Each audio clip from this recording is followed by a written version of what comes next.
आज बारामतीमध्ये तिसऱ्या टप्प्याचं मतदान होत आहे। त्यामध्ये त्या लोकसभा मतदारसंघातनं मी आज माझा बूथ इथला काटेवाडीचा आहे पहिल्यापासून। तिथं मी माझी आई आणि मी आणि सुनेत्रा आम्ही तिघांनी येऊन मतदान केलंय।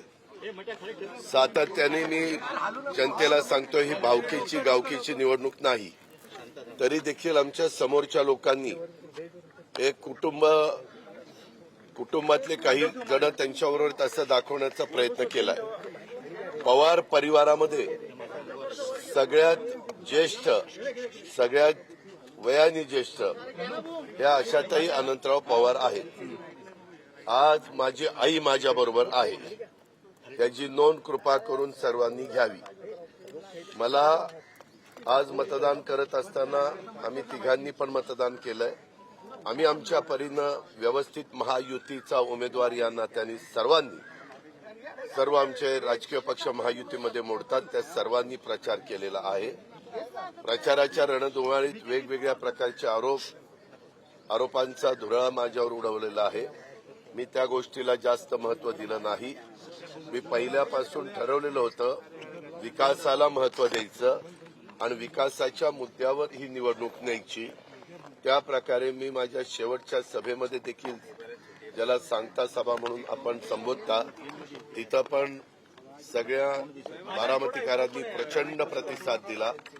या लोकसभा मतदारसंघामध्ये येणारा इंदापूर विधानसभा, बारामती विधानसभा, दौंड विधानसभा, पुरंदर हवेली विधानसभा, खडकवासला विधानसभा आणि बोरवेल्ला मुळशी विधानसभा या सगळ्या भागामध्ये आम्ही जास्तीत जास्त पोहोचण्याचा प्रयत्न केला।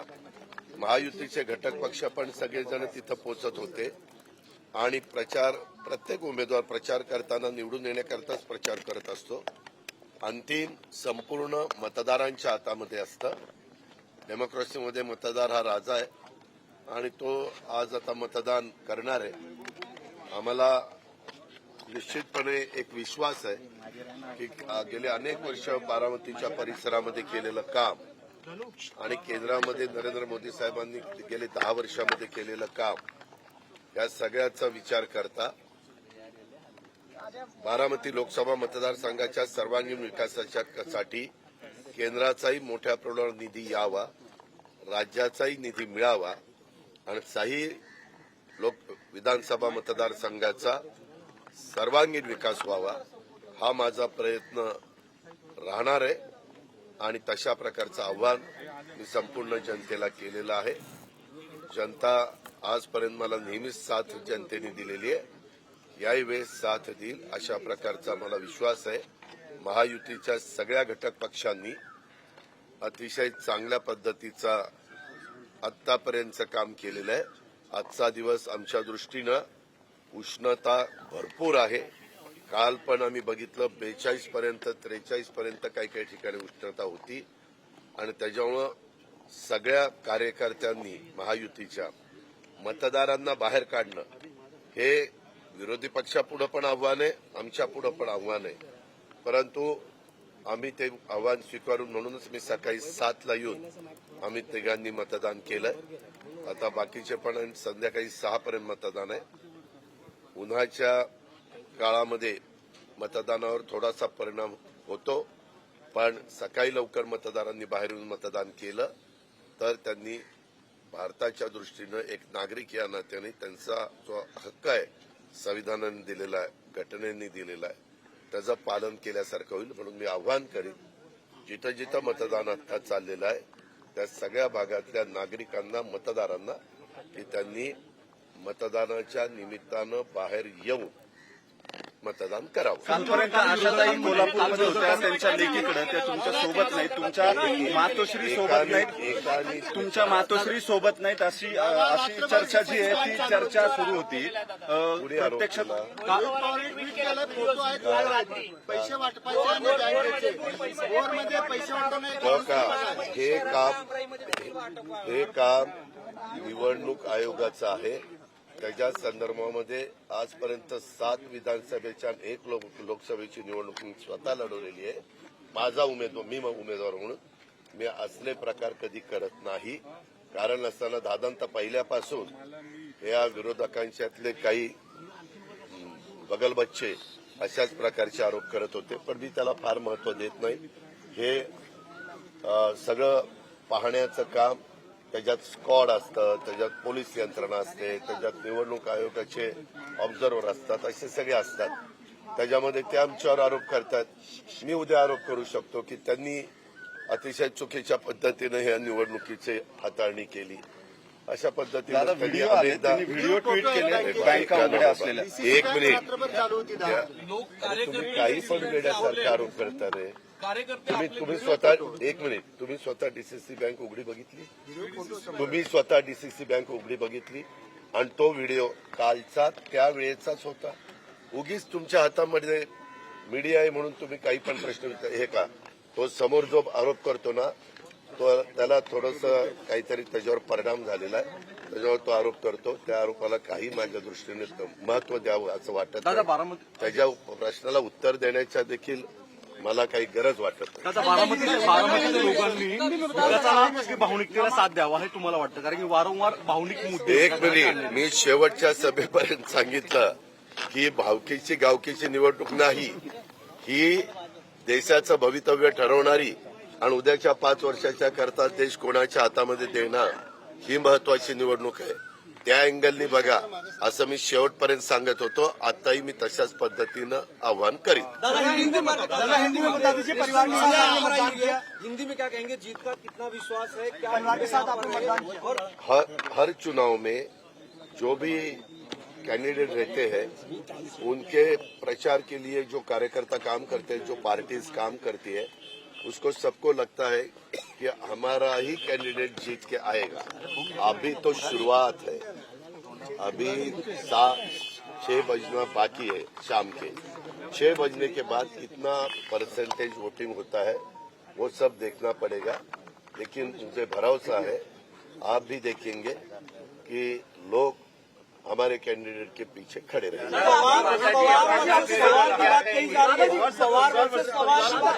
ये वैसी नहीं है. ये डेवलपमेंट के लिए बारामती लोकसभा मतदार संघ जो है कॉन्स्टिट्यूंसी, बारामती कॉन्स्टिट्यूंसी, उसके डेवलपमेंट के लिए ये चुनाव है. हर एक कॉन्स्टिट्यूंसी के डेवलपमेंट के लिए ये चुनाव है.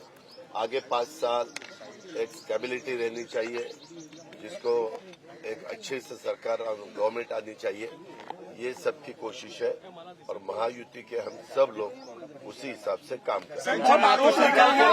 आरोप लग रहा है की इतके दिवस प्रचार केला जात होता आणि त्या सोबत नाहीये. तुमच्या मातोश्री तुमच्या के आरोप के बारे में हर एक बैंक के बाहर सीसीटीवी कैमरे रहते हैं.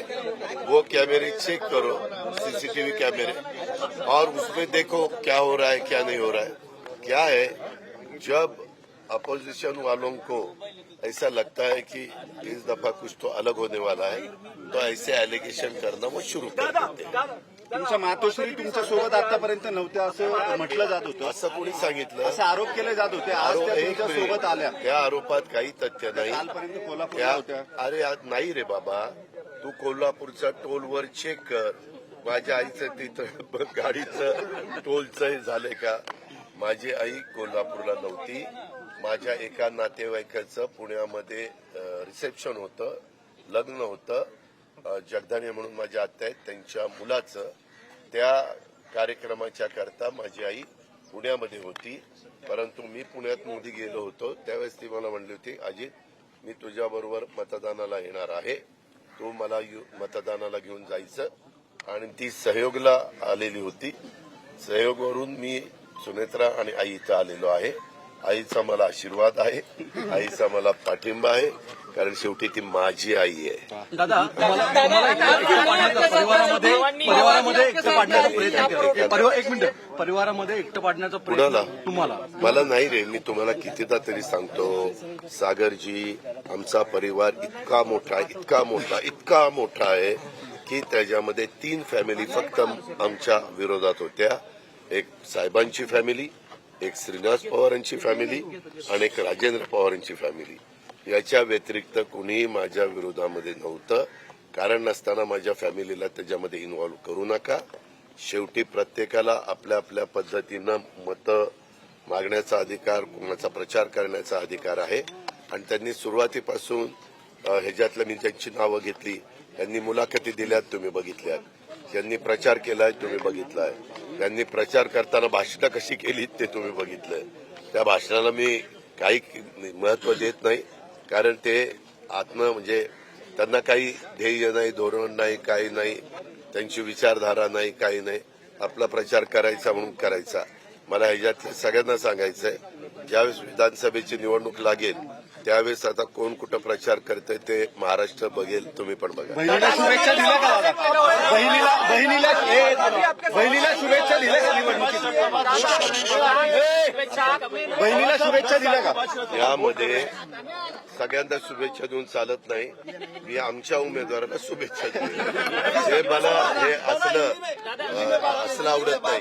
इकडेही शुभेच्छा, तिकडेही शुभेच्छा. ही झाली नौटंकी. शुभेच्छा जो कॅन्डिडेट निवडून यावा त्यांना आम्ही शुभेच्छा दिलेल्या आहेत.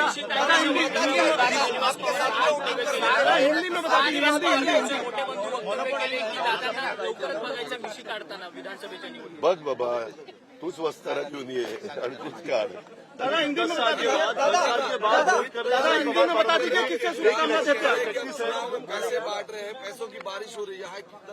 इसमें बिल्कुल तथ्य नहीं, बिल्कुल तथ्य नहीं. पकड़ा गया दादा. अरे पर इसको पूछो ना, वो ऐसा भी करेंगे, उनका ही आदमी भेजेंगे और उनको बोलेंगे तुम ऐसा ऐसा बोल. ऐसा भी कर सकते, वो कोई भी कुछ भी कर सकते, कितने भी नीचे जा सकते. दादा थँक्यू.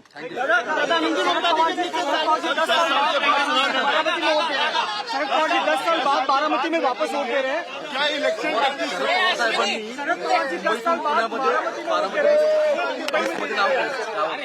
पवार साहेबांनी यावेळेस पहिल्यांदा मुंबईची यावेळेस प्रत्येक नागरिकांनी स्वतःचं नाव कुठं हे करावं.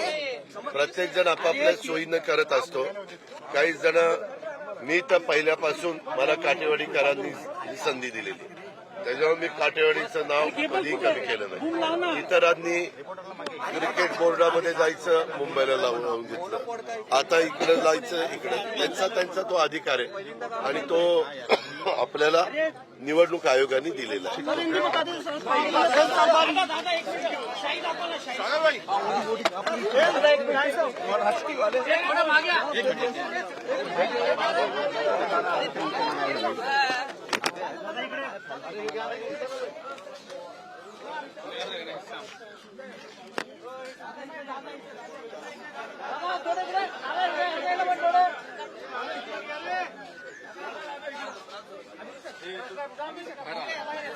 काय करू फार जाम झालं.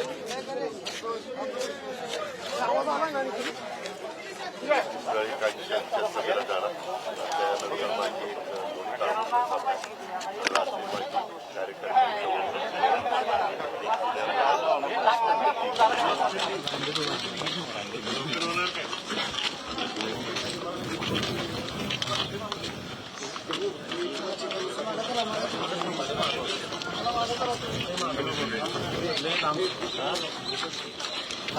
त्याबद्दल रांगे तू बनणार त्याबद्दल आता तू अडवाल असते.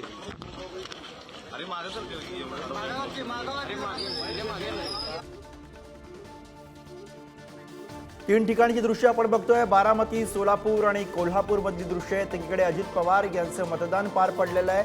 त्याचबरोबर सोलापूरमध्ये तिकडे प्रणिती शिंदे, सुशीलकुमार शिंदे मतदानासाठी पोहोचलेले आहेत. तर कोल्हापूरमध्ये शाहू छत्रपती मतदानाचा हक्क बजावण्यासाठी निघालेले आहेत. कोल्हापूरमध्ये शाहू छत्रपती हे निवडणुकीच्या रिंगणामध्ये आहेत आणि आज ते मतदानासाठी पोहोचलेले आहेत. त्याची दृश्य आपण बघतोय. शाहू छत्रपती मतदान केंद्रावरती पोहोचलेत. मतदानासाठी जे सर्वसामान्य मतदार सुद्धा त्या ठिकाणी उपस्थित आहेत ते शाहू छत्रपती यांचा आशीर्वाद घेताना आपल्याला दिसत आहेत. अर्थातच कोल्हापूरमधली ही प्रतिष्ठेची अशी लढत आणि इकडे बारामतीमध्ये दृश्य आपण बघतोय.